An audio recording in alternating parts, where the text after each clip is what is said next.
알아봐야죠. 알쏭달쏭 심리학입니다. 심리학자 정혜인 교수 오늘도 연결합니다. 나와 계시죠? 네, 안녕하세요. 정혜인입니다. 주말하고 어제하고 오늘 오전까지 계속 날씨가 우중충해가지고요. 너무 마음이 변화가 심했습니다. 네. 여기 눈이 많이 왔습니다. 그랬다더군요. 좋으시겠습니다. 네네. 저희는 눈은 아니고 비만 계속 내렸습니다. 아, 네.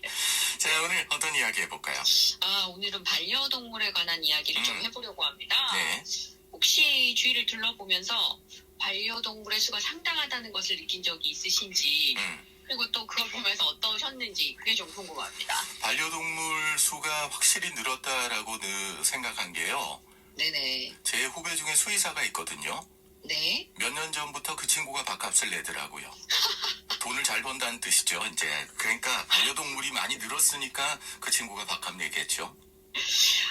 네. 중요한 정보 감사합니다. 예. 사실 과거에는 집에서 기르는 강아지나 고양이를 애완동물이라고 불렀었습니다. 아직도 그게 익숙해요. 네, 그렇기도 하시죠. 예. 네, 애완동물에서 애완은 사랑스러워서 구경하고 싶은 동물, 그리고 옆에 두고 만지면서 귀여워할 수 있는 동물, 이런 뜻입니다. 예. 그런데 1983년도 오스트리아 빈의 국제 심포지엄에서 동물행동학자인 로렌츠 박사라는 분이 개, 고양이, 새 같은 애완동물의 가치에 대해서 이건 좀 아니지 않냐라고 하면서 반려동물이라고 불러달라라고 이야기를 했습니다. 예. 애완이라고 하면 주체가 사람이 되고 동물은 그저 대상, 객체이기 때문에 사람이 좋아하면서 데리고 있고 싶거나 혹은 싫어지면 버리는 그런 물체일 뿐이라고 생각을 했기 때문이죠. 그렇죠. 저도 뭐 여기에 대한 어떤 생각이 없었는데요. 반려라는 말을 사용하고 이게 일상화가 되면서 이게 가축이라는 개념, 가축은 이제 뭐 여러 가지 목적이 있겠습니다만 애완도 어찌 보면 가축의 한 용도 아닐까 생각을 한번 해봤거든요. 맞습니다. 그러니까 반려라는 게 붙어버리면 그 가축에서 벗어나는 의미가 되지 않을까. 저는 뭐 그런 생각이 들더라고요. 그렇죠. 이 반려라고 하는 것은 한자어인데요. 짝반에 짝여가 붙어진 단어입니다. 예. 그래서 짝이 되는 동무라는 뜻이고요. 그리고 이 비슷한 단어에는 동반자나 짝꿍, 동무 같은 것이 있기 때문에 이 짝이라고 되게 되면 서로 좀 더 동등한 입장에서 만나서 관계를 맺는 것이기 때문에 예. 반려의 주체가 사람과 동물 모두가 되는 것이죠. 그렇죠. 네, 한국에서는 2021년도에 동물보호법이 개정되면서 애완동물에서 반려동물이라는 표현이 법정 용어가 됐습니다. 그러니까 이런 두 글자 아니에요, 그죠? 용어 하나 그쵸. 바꾸는 거에 따라서 여러 가지 의미가 달라지는데 그게 내가 가지고 있는 뭐 개인이 가지고 있는 가치가 달라지는 것도 있지만 사회가 달라지고 법률적인 요소까지 들어오게 되고 말이죠. 이런 게 참 하여튼 재밌어요. 사람이 어떤 단어 하나 가지고 생각이 바뀐다는 게 말이죠. 근데 법정 용어 된 게 3년밖에 안 됐네요. 네. 그래서 아직까지 이 법조계 안에서도 애완이라는 단어가 계속 쓰여져서 왜 그렇게 말하냐 공방이 오가기도 한다고 합니다. 근데 이렇게 반려동물 인구가 늘어난 게 반려동물과 함께 하는 게 분명히 어떤 장점이 있으니까 그럴 거 아닙니까? 네, 맞습니다. 그래서 반려동물을 키우면 좀 좋은 효과가 있는지 제가 좀 말씀드려보겠습니다. 예. 첫째로는 반려동물의 보호자가 돌보는 반려동물에게 먹이를 주거나 배변을 시키거나 또 함께 산책하면서 이야기를 나누거나 하는 일정한 책임과 역할이 발생하게 됩니다. 이런 모든 활동들은 반려동물의 보호자 입장에서는 본인 스스로의 어떤 신체의 활력을 갖게 하고 또 반려동물을 지켜나가기 위한 어떤 힘을 기르기 때문에 삶의 동기를 유지할 수 있도록 합니다.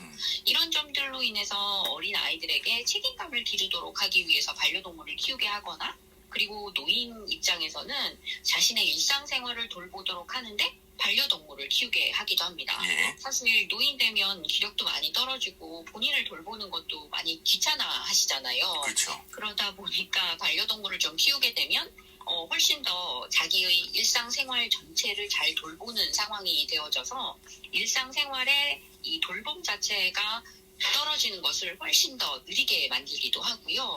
그리고 노인들 스스로도 스트레스 상황에서 반려동물이 완충 역할을 해주기 때문에 병원에 방문하는 횟수도 훨씬 더 준다고 합니다. 그러게요. 요양병원 같은 데서 활동하는 강아지들도 많잖아요. 네, 그렇죠. 그런 것도 이런 게 아닐까 싶은데 장점 요건 하나밖에 없어요? 아닙니다. 아니에요. 반려동물은 그들의 보호자에게 사실 끊임없이 조건 없는 애정과 위안을 쏟아냅니다. 그래서 사람들과의 관계에서 부정적인 감정이 공존할 수 있는데도 불구하고 이 반려동물 사이에는 그렇지 않다는 거죠. 예. 그래서 사람에게서 얻기 어려운 어떤 쉼이라든지 심리적인 안정감을 느끼게 해줍니다. 그리고 셋째는 반려동물과의 신체적 접촉에서 얻게 되는 어떤 편안함이 이 인간의 심박수와 혈압을 안정되게 만들고 신체적, 심리적인 건강을 유지하도록 합니다. 그래서 반려동물을 기르는 사람들은 그렇지 않은 사람보다 신체적으로는 좀 더 활력이 있고요. 삶의 만족도도 높고 외롭거나 우울하거나 불안하거나 하는 것도 줄고요. 그다음에 스트레스 수준도 현저히 낮다고 합니다. 그러게요. 저 같으면은 저는 털 알레르기가 있어가지고 안타깝습니다. 예, 반려동물을 함께 못 하는데 키우는 네. 사람들 보니까 좀 착해진 것 같긴 하더라고요. 자, 이거 말고 또 하나 더 해볼까요? 네, 마지막입니다. 반려동물은 타인과 상호작용하는 기회를 증가시켜줍니다. 예. 그래서 반려동물과 함께할 때 이를 매개로 타인과 대화하거나 소통하는 빈도가 유의미하게 증가하게 돼요. 그래서 보호자한테는 심리적인 어떤 안정감을 더 많이 갖게 만듭니다. 예. 그래서 반려동물을 산책시키러 나갔다가 생기는 어떤 우연하고 새로운 만남이 그들에게 있어서는 어떤 소통의 공통의 관심사 같은 것들을 만들기도 하고요. 그리고 또 공통의 관심사가 있으니까 다른 인간관계보다는 좀 더 빨리 친해지거나 좀 더 깊이 있는 인간관계가 만들어지기도 하죠. 그래서 이거는 유명합니다. 어떤 면에서 유명할까요? 지금 듣고 계시는 청취자분들 가운데 남자친구, 여자친구가 없는 선남, 선녀분들은 산책 한번 해보시면 알 거예요. 유명하죠. 네. 그렇군요. 아니 근데 이 반려동물 지금 말씀하신 것처럼 이런 장점은 뭐 정확하게 우리가 이야기는 할 수 없지만 다 느낌으로는 가질 수 있는 것 같아요. 네, 근데 분명히 맞습니다. 단점도 있을 것 같은데요. 네, 그렇죠.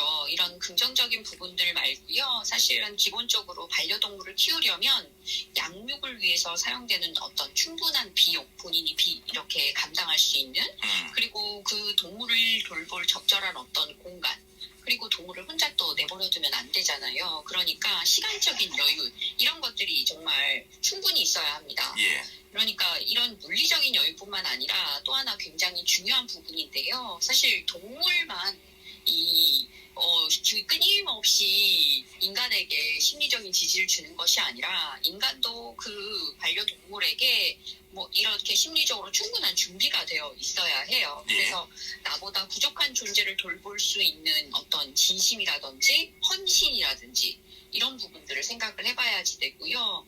인간이 또 자신이 가진 어떤 외로움이나 우울이나 불안이나 이런 것들을 막연히 없애버리고자 반려동물을 키우겠다 하면서 희생양을 삼아서도 사실 안 되는 거죠. 그러다 보니까 유기견, 유기묘 문제가 사회 문제까지 되는 거 아니겠습니까? 맞습니다. 반려동물 이거 뭐 저기 장점이 훨씬 많은 것 같아요. 말씀 듣고 보니까 네. 뭐 그렇습니다만은 그러면서도 책임감 같은 것도 또 필요하지 않나 그런 생각이 듭니다. 우리 심리학에서 그 윌리엄 증후군이라고 하나요? 네네네네. 사람을 너무 좋아 사랑하고 뭐 이러는데 우리 강아지들은 그 증후군이 아니라 원래 그렇게 태어나는 것 같아요. 네, 맞습니다. 어쨌든 그런 어떤 반려동물에 대한 깊은 이해가 있어야지 되거든요. 사실 제가 오늘 반려동물에 관한 이야기를 가져온 것은 길거리 이렇게 다니다 보면 보호자가 있는 그런 어떤 반려동물들도 있지만 그냥 돌아다니는 친구들이 그쵸. 꽤 많다는 거예요. 예. 네, 내가 너무 쉽게 이렇게 선택하고 또 너무 쉽게 힘들어하면서 파양해버리고 이런 것들이 좀 문제가 된다라는 말씀 드리고 싶고요. 그래서 좀 더 많은 준비와 엄격함이 필요하다는 말씀을 드리기 위함입니다. 알겠습니다. 사실 저희가 가끔 준비 없이 부모가 된 분들에게 부모도 어떤 준비와 자격이 필요하다는 말씀들 드리면서 농담처럼 부모 자격 시험이 필요하다라는 얘기를 하거든요. 예. 근데 반려동물을 가족으로 맞이할 때도 그에 못지않다는 말씀을 전 좀 드리고 싶습니다. 알겠습니다. 맞는 말씀이십니다. 자, 오늘 알쏭달쏭 심리학자 정혜인 교수와 함께했습니다. 감사합니다. 네, 감사합니다.